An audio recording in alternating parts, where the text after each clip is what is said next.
মাটির হাঁড়িতে রান্না করার খুব ইচ্ছে ছিল। সবার মুখে শুনেছি মাটির হাঁড়িতে রান্না করলে খাবার বেশ সুস্বাদু এবং স্বাস্থ্যসম্মত হয়। আর তাই বাজার থেকে একটি মাটির হাঁড়ি কিনে নিয়ে এসেছি। আসসালামু আলাইকুম প্রিয় দর্শক, আজকে আপনাদেরকে মাটির হাঁড়িতে মুরগি রান্না করে দেখাবো। এখানে আমি একটা 1.5 কেজি সাইজের ব্রয়লার মুরগি নিয়েছি। এটা ভালো মতো কেটে ধুয়ে পরিষ্কার করে নিয়েছি। আজকে এই চিকেনটা আমি হাতে মেখে রান্না করব, আর সেজন্য চিকেনের মধ্যে যত ধরনের গুঁড়ো ও বাটা মশলা আছে সবকিছু দিয়ে নিচ্ছি। এখানে আমি 1.5 টেবিল চামচ লাল মরিচ গুঁড়ো, 1 টেবিল চামচ করে হলুদ ও ধনিয়া গুঁড়ো, 1/2 টেবিল চামচ জিরা গুঁড়ো, তারপর দিয়েছি 1.5 টেবিল চামচ রসুন বাটা, 1 টেবিল চামচ আদা বাটা, আর সাথে দিয়েছি 1/2 কাপ পরিমাণ পেঁয়াজ কুচি। আর আমি যে তেলটা ব্যবহার করেছি এটা হচ্ছে পেঁয়াজ বেরেস্তা ভাজা তেল। তো সেখান থেকে আমি কিছু পরিমাণ তেল দিয়েছি, প্রায় 1/4 কাপের মতো। লবণ দিয়ে দিয়েছি 1 টেবিল চামচ। সব মশলাগুলো এখন কচলে কচলে একদম ভালো মতো মাংসের সাথে মিশিয়ে নিচ্ছি। মিশিয়ে নেওয়া হয়ে গেলে মাংসটাকে একপাশে রেখে চলে যাব মূল রান্নায়। রান্নার জন্য আমি একটি মাটির হাঁড়ি চুলায় বসিয়ে দিয়েছি। হাঁড়িটা একটু গরম হলে এটার মধ্যে দিয়ে দিয়েছি 2 টেবিল চামচ মতো তেল।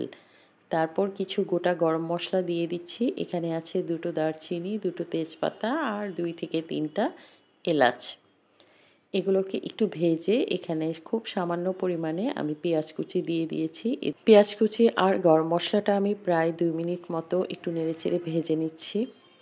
ভেজে নেওয়া হয়ে গেলে এটার মধ্যে দিয়ে দিব ওই যে ম্যারিনেট করে রেখেছিলাম মুরগির মাংস, সেই মাংসটা সম্পূর্ণটাই আস্তে আস্তে করে দিয়ে দিচ্ছি। মাংসটা মাখানোর সময় যে মশলাটা বাটিতে ছিল সেটাও দিয়ে দিচ্ছি।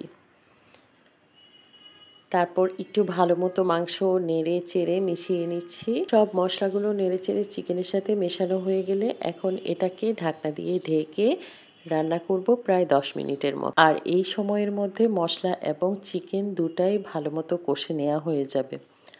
এই 10 মিনিটের মাঝামাঝি সময় একবার দুইবার কিন্তু নেড়ে দিতে হবে, তা না হলে হাঁড়িতে লেগে যেতে পারে মশলা। আমি ওই 10 মিনিটের মধ্যে 2 থেকে 3 বার নাড়াচাড়া করে দিয়েছিলাম।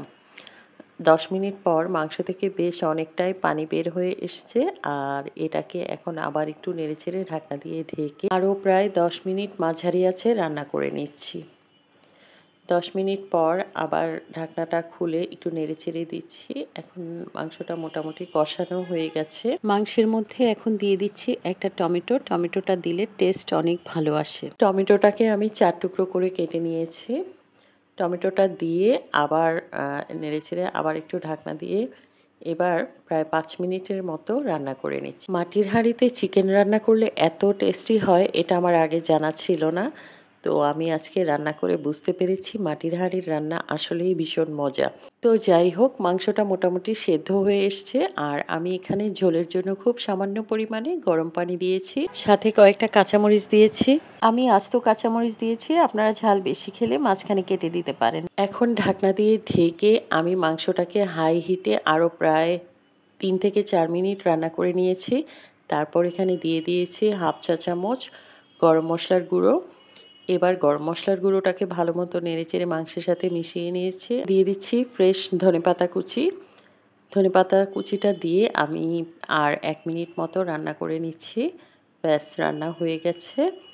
আমি এটাকে এখন চুলা থেকে নামিয়ে নিচ্ছি। ঝোলের পরিমাণটা আপনারা আপনাদের পছন্দ মতো রাখতে পারেন।